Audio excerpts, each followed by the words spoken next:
하고 있는데, 그래서 오늘부터 다시 요한복음을 본문으로 해서 말씀을 전하도록 그렇게 하겠습니다.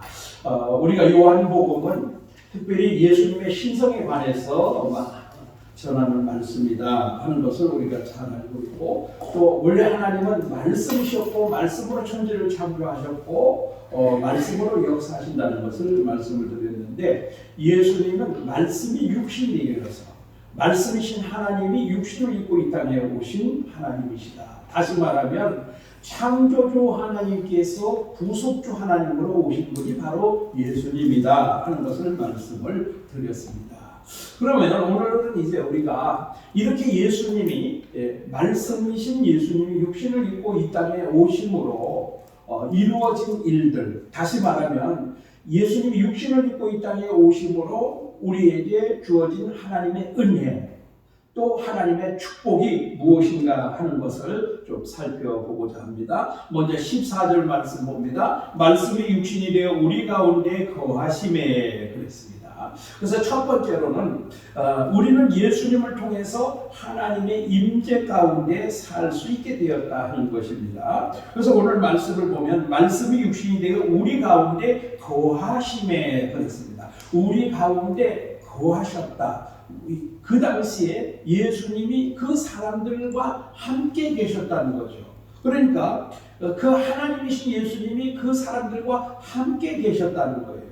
그렇다면 오늘 우리는 어떠한가 하는 것을 좀 살펴볼 필요가 있습니다. 오늘 여기 거하심에 거하신다고 하는 것은 장막을 친다 그런 의미가 있어요. 장막을 친다. 그러니까 하나님께서 구약의 하나님께서 이스라엘 백성들을 만나 주시기 위해서 모세에게 성막을 만들라고 출애굽기 25장에 말씀을 하고 있습니다. 왜 성막을 만들려고 했느냐? 우리 하나님께서 그들과 함께 하시고 교제하시기 위해서 그들을 만나 주시기 위해서 성막을 만들라고 하셨거든요. 그런데 그 성막을 어디에다 만들었습니까? 이스라엘 12지파 제일 중앙에다가 만드셨습니다. 그리고 사방으로 3개 지파씩 12지파가 성막을 중심으로 진을 치게 되었던 거죠. 그런데 오늘 예수님께서 육신을 입고 그 백성들 가운데 오셔서 그래서 그들과 함께 교제하시는 그런 예수님으로 오셨다. 그렇게 말씀을 하고 있습니다. 그런데 말씀이 육신이여 우리 가운데 거하심에 우리가 그의 영광을 보니 아버지의 독생자의 영광이요 그렇습니다. 예수님이 이 땅에 오셨는데 하나님 아버지의 영광이 그 안에 보이더라는 겁니다. 그러면 예수님에게 보이신 그 영광은 무엇인가 하면은 성막에 하나님이 임재하실 때 영광의 구름이 임재하고 모세도 두려워하여서 그 성막에 들어가지를 못했던 것을 우리가 출애굽기의 40장 34절로 38절 말씀에 성막이 완성되었을 때 하나님의 영광이 임재하는 그 모습을 볼 수가 있는 거죠. 또 솔로몬이 하나님의 성전을 완성했을 때 그 성전에 하나님의 영광이 가득하게 되었을 때 제사장들도 두려워서 감히 그 성전에 들어가지를 못했던 것을 보게 됩니다. 그러니까 예수님 안에 임하신 그 영광은 성막에 임하셨던 하나님의 영광이다. 하나님이 임재하셨다는 것을 보여주는 그런 것을 볼 수가 있는 거죠. 그렇다면 오늘 그 하나님의 영광, 그 하나님은 우리와 어떻게 함께하고 계시는가? 우리가 어떻게 하나님과 함께하고 있는가, 함께할 수 있는가 하는 것을 보면 예수님이 십자가에 죽으시고 부활하시고 승천하셔서 이제 성령, 자신의 영, 예수님의 영이신 성령을 보내주셔서 그래서 이 성도들 안에, 성도들 육체 안에 내주하고 계심으로 이제 하나님이 우리와 함께 하시는 이 놀라운 일들을 우리가 볼 수가 있는 거죠. 그래서 고린도전서 3장 16절에 사도 바울은 그랬습니다. 사도 바울이 이 성도들을 몸을 가리켜서 성령이 거하시는 하나님의 전이다 그렇게 표현을 하고 있습니다. 오늘 저와 여러분 예수 그리스도를 믿는 저와 여러분 안에 성령 하나님이 영으로 임재하셔서 함께하고 계시는 겁니다. 그러니까 그 어느 때보다도 우리는 완벽하게 하나님과 함께하고 있다는 이 놀라운 축복을 우리가 지금 받고 있는 거예요. 한번 보세요. 구약의 이스라엘 백성들 그 가운데 하나님이 성막을 만드시고 거기에서 그들을 만나 주셨어요. 그래도 그들 안에는 하나님이 계시지를 못했거든요. 예수님이 신약시대에 예수님이 오셔가지고 그 백성들과 함께 활동하시고 함께 생활하셨습니다. 그럼에도 불구하고 그들은 예수님과 분리가 되어 있었던 거거든요. 그런데 오늘 우리에게는 예수님이 분리가 아니라 우리 안에 영으로 성령으로 임재하고 계신 겁니다.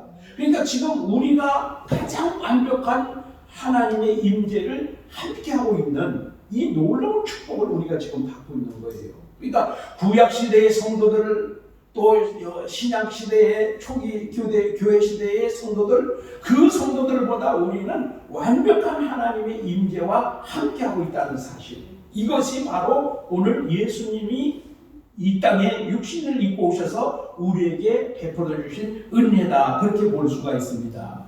여러분, 이 세상에 하나님과 함께하는 사람이 어디 있습니까? 하나님과 함께 한 몸이 되어서 사는 사람이 어디 있습니까? 어느 신을 믿는 사람이 과연 하나님, 창조주 하나님, 참신 되신 하나님, 유일하신 하나님, 그분과 완벽하게 함께 살고 있는 사람이 이 세상 천지에 어디 있느냐는 거예요. 예수 믿는 사람밖에는 없어요. 성령 받은 사람밖에는 없습니다. 여러분, 이와 같은 이 하나님이 함께 하시는 이 축복을 여러분 돈으로 살 수 있습니까? 돈이 많이 있다고 해서 그것을 살 수 있습니까? 사도행전에 그랬죠. 돈으로 살려고 했던 사람은 돈으로 망한다고 성경은 말씀하고 있습니다.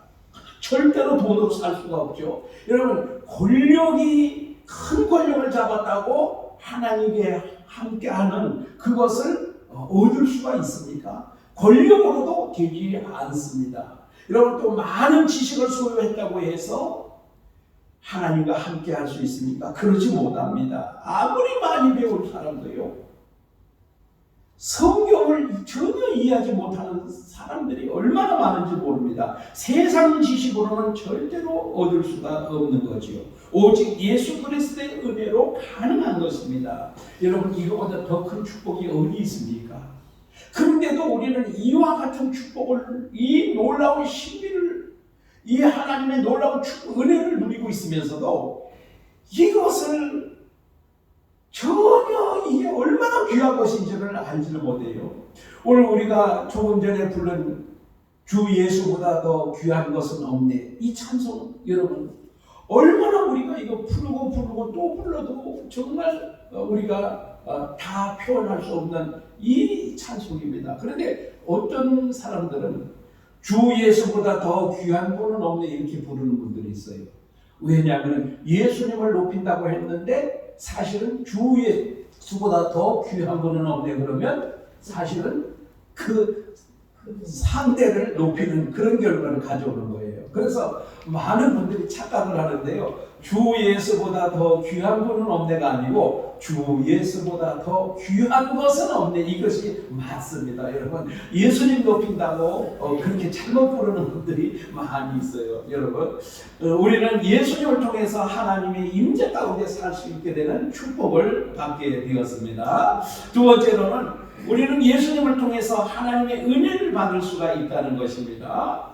말씀이 육신이 되 우리 가운데 거하시며 우리가 그의 영광을 보니 아버지의 독생자의 영광이요 은혜와 진리가 충만하더라. 그 다음에 16절에는 우리가 다 그의 충만한 데서 받으니 은혜 위에 은혜로라.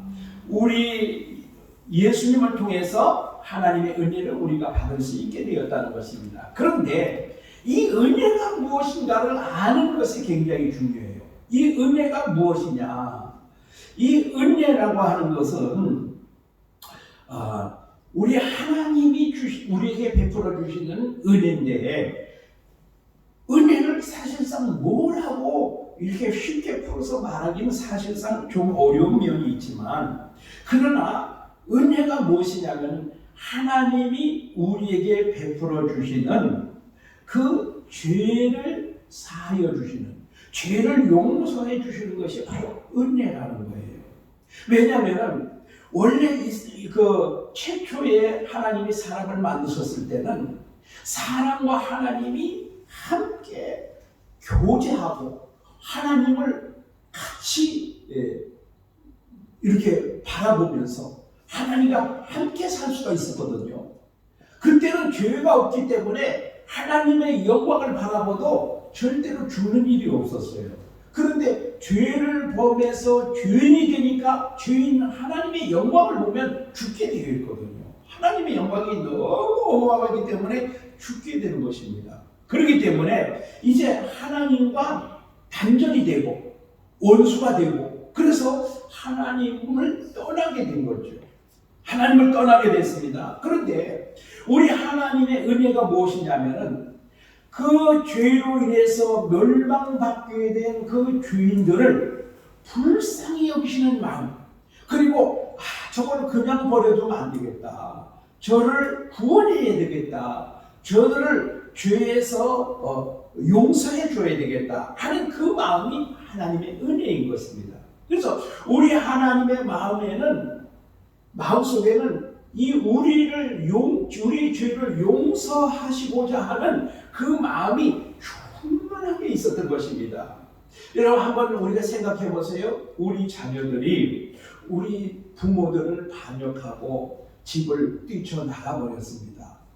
그래서 세상 사람들은 그렇게 말합니다. 너는 이제 더 이상 내 자식 아니야. 너는 이제 호적에서 파버릴 거야. 호적에서 파버린다는 말을 자주 하잖아요. 애들이 말을 안 듣고 속을 썩일 때마다 너는 내 새끼 아니야, 너는 호적에서 파버릴 거야, 이런 말들을 얼마나 자주 하는지 몰라요. 그런데 하나님께서는 하나님을 반역한 이 죄인들을 불쌍히 여기셨습니다. 어떻게든지 저들을 그냥 버려둬서는 안 되겠다, 저들을 다시 구원해서 나와 함께 교제하며 나의 백성 삼아줘야 되겠다 하는 것이 하나님의 마음이었죠. 이 마음이 하나님의 마음에는 충만하게 있었던 것입니다. 이것이 은혜예요. 두 번째로는 그렇게 하기 위해서는 어떻게 해야 되느냐, 하나님이 약속을 하셔야 돼요. 약속. 그것을 언약이라고 그러죠. 그래서 시내산에서 언약을 맺어주셨습니다. 이스라엘 백성들을 애굽에서 건져주시고 그 다음에 시내산에 이르게 되었을 때 하나님께서 약속을 하십니다. 언약을 맺으십니다. 너희가 내 말에 순종하면, 내 규례를 지키면 나는 너희의 하나님이 되고 너희는 나의 백성이 될 것이다, 이렇게 약속을 하십니다. 그런데 하나님은 한 번 약속하신 것은 절대적으로 어기는 분이 아니라는 사실이에요. 그래서 그것을 약속에 신실하신 분, 언약에 신실하신 분이다, 그렇게 표현을 하죠. 그래서 하나님께서 우리를 죄에서 구원하시겠다고 하고 우리 하나님이 되시고 우리는 하나님의 백성이 되겠다 하는 이 약속을 신실하게 지키시는 그 하나님의 마음이 바로 은혜라고 하는 것입니다. 그래서 하나님께서는 우리를 죄에서 용서하시고 우리를 보호하시고 우리를 인도해 주셨는데, 그런데 이것을 우리에게 가장 완벽하게 시행해 주실 분이 바로 예수님이라는 거예요.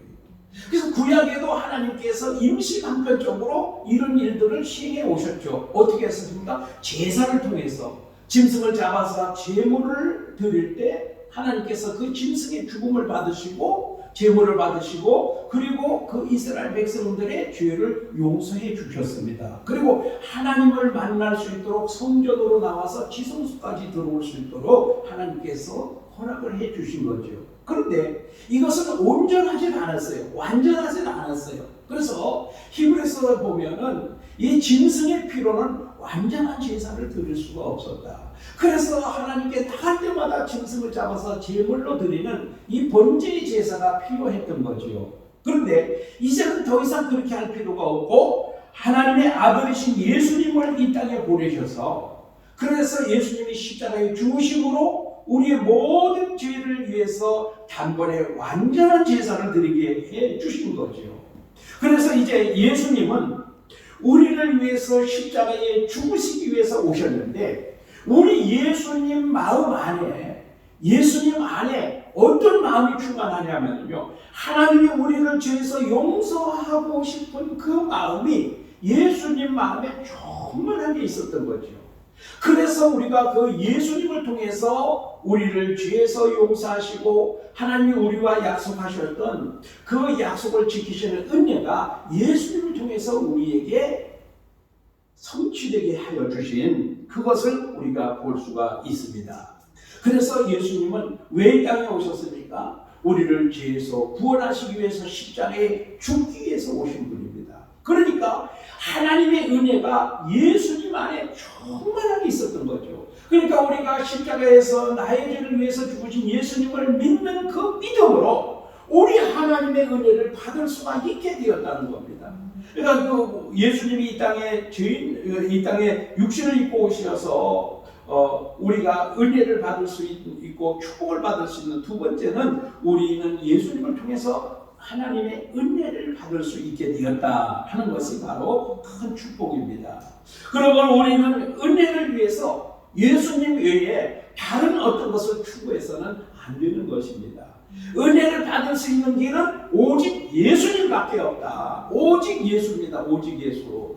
그런데 안 믿는 사람들은 뭐라고 말합니까? 안 믿는 사람들 왜 오직 예수냐? 다른 신들도 얼마든지 있는데 왜 오직 예수냐? 우리는 이걸 분명하게 아는 거예요. 예수님 아니면은 우리가 하나님의 은혜에 통로가 없다는 사실을 압니다. 그러면 왜 예수만이야 되느냐? 다른 신들도 있지 않느냐고 주장하는 사람들은 어떤 사람들입니까? 하나님의 은혜를 받지 못하는 사람들, 그런 사람들은 그런 주장을 합니다. 그러면 여러분, 우리는 어떻게 해야 될까요? 그 사람들은 그 의견에 동조할 것이 아니라 불쌍하게 여겨야 되죠. 우리 하나님께서 우리의 죄를 불쌍히 여기셨던 것처럼, 그리고 긍휼을 베풀어 주셨던 것처럼 그런 사람들에게도 그 죄를 알지 못하는 사람들, 은혜의 그 통로를 알지 못하는 사람들, 이런 사람들을 불쌍히 여겨야 될 줄로 압니다. 여러분, 오늘도 우리가 추구하는 것들이 많이 있습니다. 뭐 은혜가 된다, 은혜가 된다. 그런데 예수님 외에 은혜가 된다는 것은 이 세상에 존재할 수가 없습니다. 그래서 복음성가 중에 이런 찬송이 있죠. 나 무엇과도 주님을 바꾸지 않으리, 다른 어떤 은혜 구하지 않으리, 오직 주님만이 내 삶의 도움이시니 주의 얼굴 보기 원합니다. 주님 사랑해요. 온 마음 다해 정성 다해 하나님의 신실한 친구 되기 원합니다. 이것이 정말 우리 가슴 속에서 우러나와야 돼요.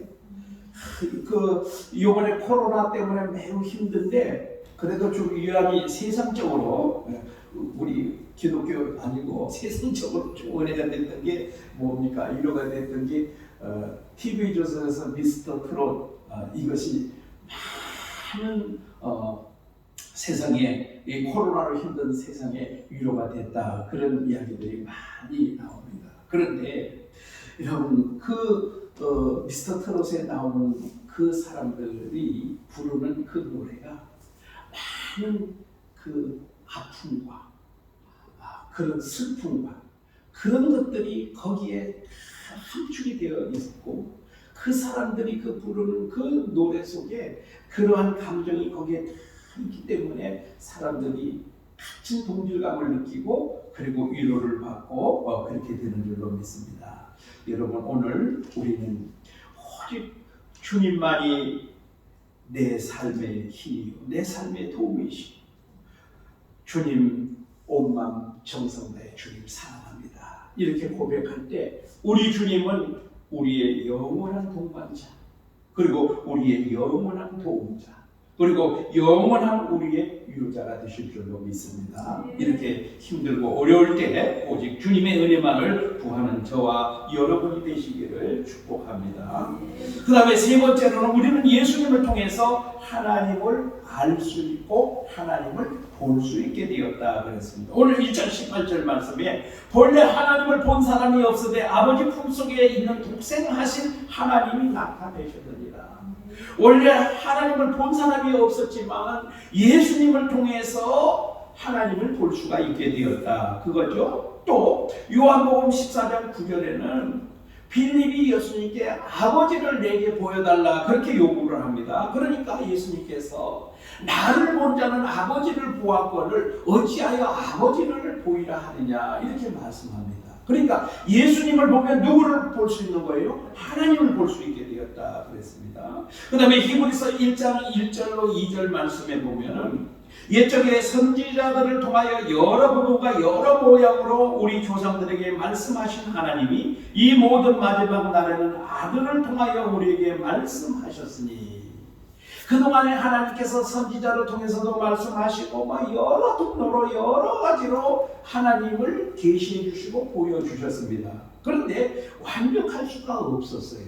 그런데 하나님의 아들이신 예수님을 통하여 우리에게 말씀하셨다는 거예요.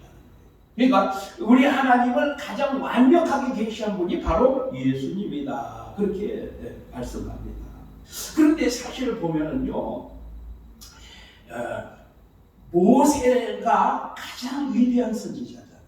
모세가 가장 위대한 선지자. 그리고 하나님과 직접 말씀하고 직접 만났던 사람이 바로 모세입니다.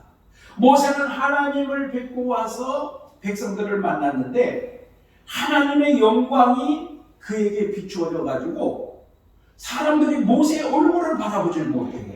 그러니까 모세가 사람들을 만날 때는 얼굴을 수건으로 덮고 그리고 만날 수가 있었습니다. 그런데 그 모세는 하나님을 어떻게 만났는가 하면요, 그 모세도 하나님을 정면으로 바라보면 죽습니다. 하나님의 영광이 워낙 위대하시기 때문에 모세도 정면으로 하나님을 바라보면 죽기 때문에 모세가 하나님을 만날 수 있도록 기도했을 때 하나님이 만나 주셨는데 어떻게 만나 주셨는가 하면 하나님이 모세를 만나러 오실 때에 그를 바위 틈에다가 숨겨두시고 그리고 하나님의 손으로 덮으시고 그리고 지나가신 다음에 뒷모습만 보여주셨습니다. 하나님의 뒷모습만 봤는데도 모세 얼굴에 방채가 나서 모세의 얼굴을 바라볼 수가 없을 정도로 하나님의 영광이 대단하셨던 그런 하나님입니다. 그런데 모세가 보았던 것보다 하나님의 아들이신 예수님, 그 예수님이 바로 하나님을 더 잘 계시해 주시는, 하나님을 나타내는, 그러니까 예수님을 본 자는 하나님을 보았다는 이 말씀이 정말 우리 이 세상 사는 우리가 가장 영광스러운 상태가 바로 하나님의 얼굴을 배울 때가 아니겠습니까? 그런데 여러분, 사도 요한은 이렇게 말했습니다. 이 오늘 요한복음을 기록한 사람이 사도 요한이거든요. 세례 요한이 아니고 사도 요한입니다. 근데 사도 요한이 기록한 성경이 또 있습니다. 요한 1서, 요한 2서, 요한 3서, 또 하나 있죠. 뭡니까? 가장 중요한 요한 계시록. 이 네 권을 사도 요한이 기록한 성경입니다. 그런데 오늘 이 사도 요한복음을 기록한 사도 요한이 요한 1서 1장에서 이렇게 말했습니다. 태초부터 있는 생명의 말씀에 관하여는 우리가 들은 바요 눈으로 본 바요 자세히 보고 우리의 손으로 만진 바라. 우리가 들었고요, 우리가 보았고요, 그리고 우리의 손으로 만진 것이 바로 하나님이라는 것입니다. 그것을 누굴 통해서 가능했냐면은 예수님을 통해서 가능하게 되었다는 거예요. 그래서 예수님 당시에 예수님을 따라다니며 예수님 품에 안겼던 사람이 사도 요한이죠. 눈으로 보았습니다. 예수님 말씀 들었습니다. 그리고 예수님을 손으로 만졌던 사람입니다. 그러면 사도 요한이 더 위대한 사람일까요? 오늘 우리가 더 위대한 사람일까요? 위대하다기보다는 하나님의 은혜와 축복을 누가 더 많이 받았을까요? 사도 요한이 더 많이 받았을까요? 오늘 우리가 더 많이 받았어요. 성경에 보면은요, 예수님께서 이런 말씀을 하십니다. 너희는 나보다 더 큰 일을 행하리라 말씀하십니다. 그럼 우리가 예수님보다 어떻게 더 큰 일을 행할 수가 있을까요? 우리가 예수님보다 더 위대한 사람입니까? 그렇지 않아요. 그런데 그 말씀은 무슨 의미일까요? 그 당시에 예수님은 시공간에 죄안을 받을 수밖에 없었죠. 물론 그것은 우리 사람과 같이 행동하고 사람과 같이 하시기 위해서 그러셨지만, 물론 하나님은 예수님은 시공간을 초월하시고 모든 것을 다 하실 수 있는 분이지만 사람들과 완전한 사람들과 같이 되셨기 때문에 그런 것이지만, 예수님 당시에 예수님은 예루살렘과 주로 갈릴리 지역을 오고 가시면서 사역을 하셨습니다. 그렇기 때문에 그 예수님을 만나고 예수님을 만지고 예수님을 본 사람, 예수님으로부터 직접 들은 사람은 거기에 있었던 국한된 사람들밖에 없었습니다. 그러나 이제 성령을 받은 사람은 온 세계 어디든지 초월해서 복음을 전하고 말씀을 전할 수 있는 이 얼마나 이 확장된 그러한 사역을 말씀하고 있는가 하는 것입니다. 그렇다면 그 당시에 그 예수님의 말씀을 듣고 예수님의 품에 안기기도 하였고 예수님을 만지기도 하였던 이 사도 요한보다 어떻게 보면 우리가 더 큰 은혜와 축복을 받은 사람입니다. 왜냐하면 그 당시에 사도 요한이 그렇게 예수님과 함께 있었지만, 그러나 예수님은 그의 몸 밖에 계셨습니다. 그의 몸 밖에 계셨습니다. 근데 지금 우리에게는 예수님이 우리 안에 계신 것입니다. 어떻게? 예수님이 보내신 성령, 예수님의 영이신 성령을 우리에게 보내주셔서 우리 안에 지금 예수님이 함께 계신다는 사실입니다. 그러니까 이 예수님을 통해서 우리에게 하나님을 보여주신 이 사건 중에 가장 완벽한 사건이 바로 우리가 하나님을 보고 듣고 손으로 만진 것보다 더 확실한 하나님을 본 사람들이 되었다는 사실, 그리고 하나님을 알 수 있게 되었다는 사실, 이 사실에 우리는 정말 충격을 받지 않을 수가 없는 것입니다. 아마 지금 제가 요즘 요한복음 강의하는 이 말씀 아마 처음 듣는 분들이 꽤 많으실 거예요. 그만큼 우리 한국교회가 말씀의 깊이가 없었다는 얘기입니다. 이 말씀이 어제 오늘 말씀이 아니고요, 어제 오늘 신학자들이 말씀해 놓은 것이 아니고요, 이미 1세기부터 예수님 시대부터 다 이 성경 해석이 이렇게 되어 내려왔던 것입니다. 그럼에도 불구하고 우리는 이런 것들 다 무시해버리고 그 값싼 은혜, 값싼 축복, 물질의 축복, 여기에만 매여있던 것이 우리 한국교회의 현실이라는 사실입니다. 그렇기 때문에 오늘 제가 요한복음에 대해서 말씀을 드릴 때 여러분들이 아마 조금 이해하기가 어려운 부분도 있을지 모르겠습니다. 그러나 우리는 이 말씀을 자주 들어야 됩니다. 처음 들을 때는 어렵지만 계속해서 듣고 그 맥락을 계속해서 이어나가다 보면 성경이 이런 거구나, 예수님이 이런 분이구나, 하나님이 이런 분이구나, 이렇게 알 수가 있습니다. 여러분, 사실 지금 자신이 하나님이라고 주장하는 사람도 나타나 있습니다. 또 하나님을 보여준다고 하는 주장하는 사람들도 나타나 있습니다. 그런데 여러분, 예수님께서 말씀을 하신 대로 그리스도가 여기 있다 저기 있다 해도 믿지 말라고 말씀하셨습니다. 여러분, 우리 하나님을 보여준다고 누가 보여주겠습니까? 예수님보다 하나님을 더 잘 보여줄 사람은 없습니다. 그렇기 때문에 여러분, 예수님을 보여준다는 말씀, 하나님을 보여준다는 이 말에 여러분 속지 마시고, 누구를 정확히 알면 되는가 하면은 성경을 통해서, 말씀을 통해서, 말씀이 육신이 되어 오신 예수님을 바르게 알고 예수님을 바르게 믿으면 하나님을 볼 수 있고 하나님을 만날 수가 있는 것입니다.